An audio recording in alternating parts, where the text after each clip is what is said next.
Stop blaming work for your burnout. Burnout might look like it is a work problem, but it's not.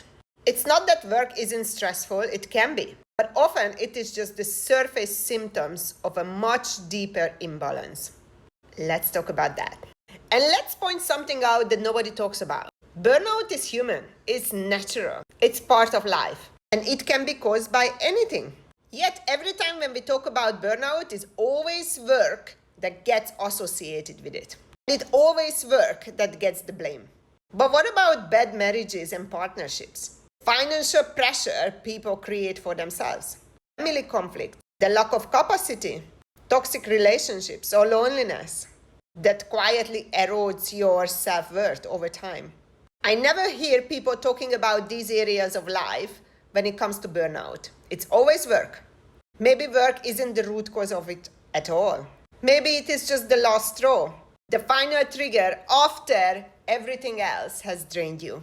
The truth is that poor quality of life and the chaos that we tolerate outside of work contribute just as much to burnout than any work project or deadline or toxic workplace. But nobody wants to talk about that because acknowledging that would mean that we need to take responsibility for our choices, habits, and the environment we are staying in.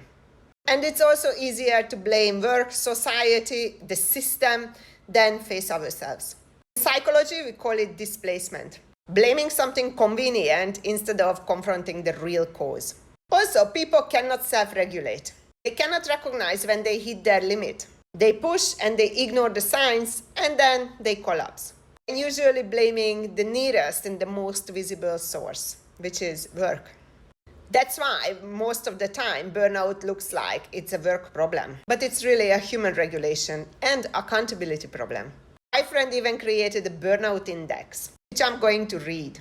Burnout Index equals personal chaos and noise plus work pressure times emotional reactivity divided by self-regulation.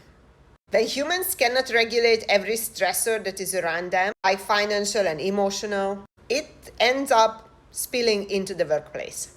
And we snap at every small little thing at work. Whilst we can look at it as a regulation problem, I also look at it differently. I always ask the question, do you have mental health issues, i.e. burnout, or you just built a shit life? Work might be the loudest voice in the choir, but it's rarely the only one that is singing. So if you want to avoid or address your burnout, don't just change jobs. Change how you live, how you feel, and how you respond to life's noise.